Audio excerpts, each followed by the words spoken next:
Buenas tardes a todos. Dirijo este mensaje preocupado por las palabras del presidente de la República del pasado jueves e indignado, al igual que ustedes, para responder a su pregunta sobre qué hubiéramos hecho en su lugar. Es innegable que el incremento exagerado e injustificado al precio de la gasolina ha rebasado el límite de nuestra tolerancia y ha desatado el enojo de la gran mayoría de los mexicanos, cansados por tantos años de crisis económica, inseguridad, corrupción e impunidad de la autoridad. Prácticamente, en todas partes estamos viviendo un clima de encono y protestas espontáneas que, en muchos casos, están tratando de ser envueltas con acciones violentas, que algunos atribuyen a una estrategia de provocación que justifique la intervención policíaca y disuada a los ciudadanos de toda protesta legítima y pacífica. Es claro que el descontento es generalizado y las respuestas, tanto de la mayoría de los partidos, legisladores y funcionarios, no han sido satisfactorias. El presidente parece desconocer que los 4 años de su gobierno y los últimos 35 de neoliberalismo han sido de fracasos, que los gobiernos se han desentendido de procurar el bienestar de las familias y proteger la soberanía nacional, cayendo en un descrédito profundo. Hoy, ante esta nueva crisis, ¿a quién le habla usted, señor presidente?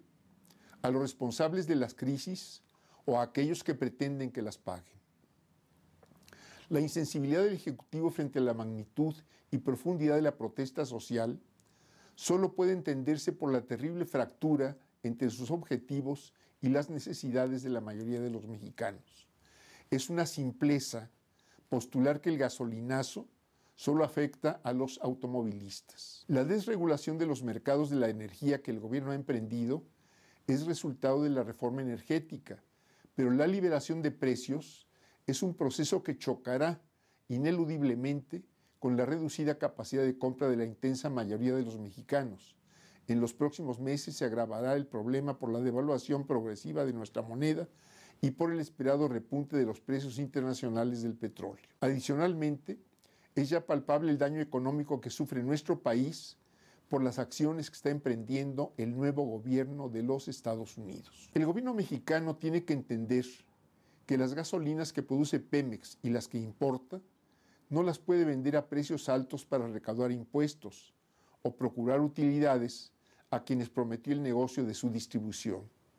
De la misma forma, debe conceder que el país no está frente a un problema fiscal derivado del combustible, sino frente a las políticas equivocadas aplicadas a lo largo de 5 sexenios. La Ley de Ingresos para el 2016 fijó la recaudación del impuesto especial a las gasolinas en 209,000 millones de pesos y se recaudaron más de 285,000, es decir, más de un tercio de lo presupuestado.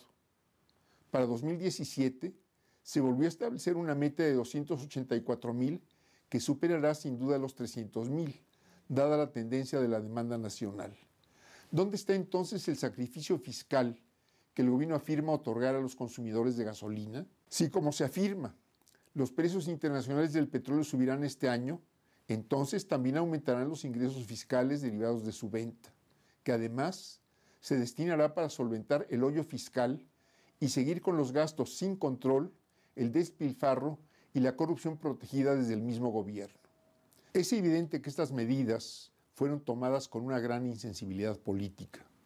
El presidente adelantó a este enero, sin explicar la razón, la liberalización del precio de las gasolinas cuando estaba programado para abril de 2018, y ello se ha traducido hoy en un desabasto notable, por la especulación y por no existir suficiente capacidad de almacenamiento ni de transporte.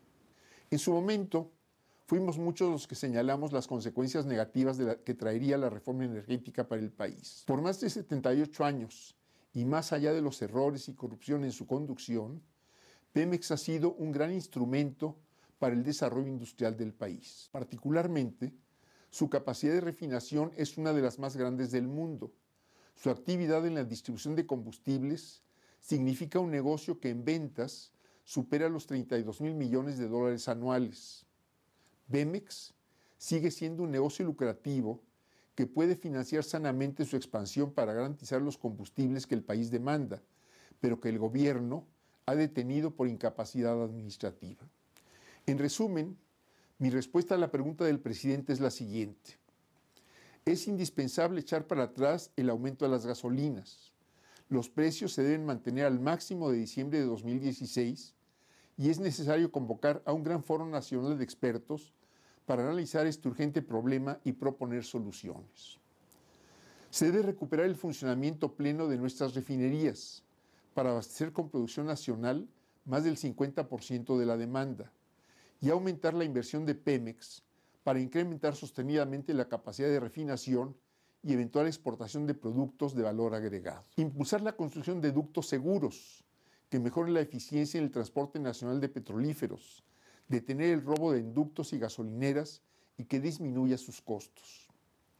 De nada servirá continuar apuntalando la fiscalización si no existen en contraparte elementos que aseguren a los mexicanos y mexicanas la integridad de la gestión pública. Es indispensable recuperar la confianza de las personas en su gobierno y por ello propongo la conformación de un presupuesto federal base cero, es decir, que no exista presupuesto para ningún rubro que no esté plenamente justificado y que esté asociado a un control presupuestal estricto de beneficio económico para el país. La integración de una contabilidad gubernamental auditable en línea mediante las plataformas de gobierno digital que abarque lo federal, lo estatal y municipal, además de una plataforma digital nacional que opere información consolidada sobre el balance regional del gasto público. Quiero convocar a todos para defender la industria más importante, la soberanía de nuestro país y el bienestar común de los mexicanos.